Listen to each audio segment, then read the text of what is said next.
Donc nous sommes une association juive antisioniste et nous tenons au terme antisioniste, malgré qu'on a affaire à un gouvernement qui assimile l'antisionisme à l'antisémitisme. L'antisionisme, ce sont des choses très précises. D'abord, c'est tout ce discours de retour après 2000 ans d'exil.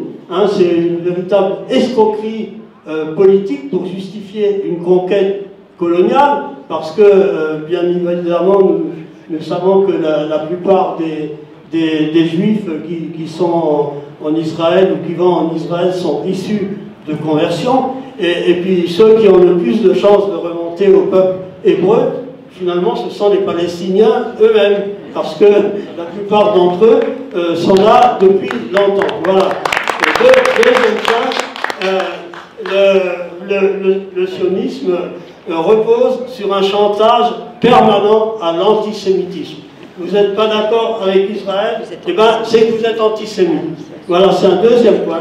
Et un troisième point qui est très important, c'est le fait que le sionisme est basé sur l'idée selon laquelle il y aura toujours de l'antisémitisme tant que les Juifs ne disposeront pas d'un État qui leur est consacré. Donc, ça, historiquement, ça a été simultané avec le fait que beaucoup de pays ont voulu se débarrasser de leurs Juifs, et ils se sont dit, bon ben, s'ils ont leur État, comme ça, ils n'ont qu'à se débrouiller. Et ça explique le fait que beaucoup d'antisémites sont très amis avec Israël. Par exemple, le dirigeant hongrois Orban, les gens qui étaient autour de Bolsonaro, une grande partie de l'entourage de Trump, des gens tels que le Rassemblement national. Pour tous ces gens-là, dès lors qu'ils ont affaire à un pays qui est dirigé par des Juifs qui sont contre les musulmans, contre les Arabes, contre les gens originaires de l'immigration coloniale, eh ben, ils s'allient à eux. Voilà, donc tout ça s'articule. Vous savez certainement que récemment la Cour pénale internationale a traduit en justice Netanyahou et son ancien ministre des armées, Yoav Gallant, pour complicité, pour acte de génocide. Voilà, suite à ça, il y a eu l'instruction d'une plainte. L'UJFP s'est porté partie civile avec une famille franco-palestinienne qui donc porte plainte contre des franco-israéliens qui en Israël ont interdit le passage de biens de subsistance pour la survie du peuple palestinien, à savoir des biens sanitaires, de la nourriture, des biens éducatifs. Donc ils ont bloqué les camions. Donc par rapport à ça, la particularité des plaintes qui ont cours, parce que l'UJFP bien sûr n'est pas la seule à porter des plaintes, c'est que maintenant, vu le mandat d'arrêt de la Cour internationale, ça sera possible de faire en sorte que les procès ne soient pas enterrés. C'est que malgré la répression que nous subissons tous, les mobilisations continuent.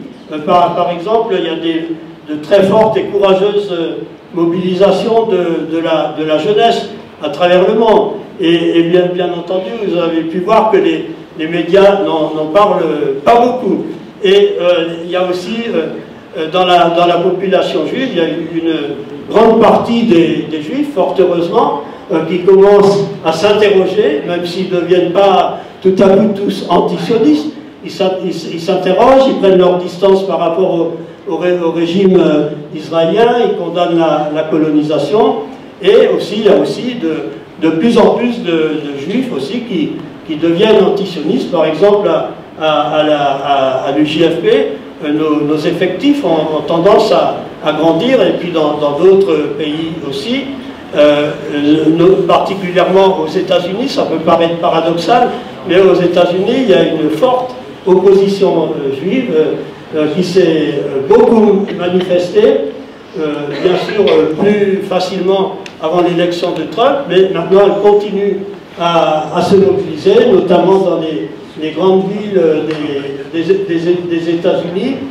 Et donc l'UJFP fait partie de collectifs internationaux où il y a beaucoup d'antisionistes, des collectifs où il y a des pays du monde entier, où il y a des populations juives. On fait partie aussi de beaucoup de collectifs en France même, bon, BDS France, je l'ai dit, le collectif national pour une paix juste et durable entre Palestiniens et Israéliens. Beaucoup parmi nous sont engagés aussi dans des sections locales d'urgence Palestine, etc. Voilà. La situation est incertaine, ça, bien sûr, il faut le reconnaître, mais au moins on a la possibilité de se mobiliser, et dans plusieurs directions, le juridique, le culturel, les mobilisations locales, toutes les personnes qui veulent se manifester pour aider la Palestine ont la possibilité de le faire. On sait que le conflit, la guerre coloniale ne s'arrêtera pas tant qu'il n'y aura pas une égalité des droits de tous les gens qui vivent de la mer au Jourdain. Voilà. Et pour conclure, je veux dire que on ne lâche rien, on a la possibilité d'intervenir, malgré qu'on ait affaire à un gouvernement très répressif. On a encore, heureusement, la possibilité de souvent manifester, donc il faut qu'on le fasse. Voilà.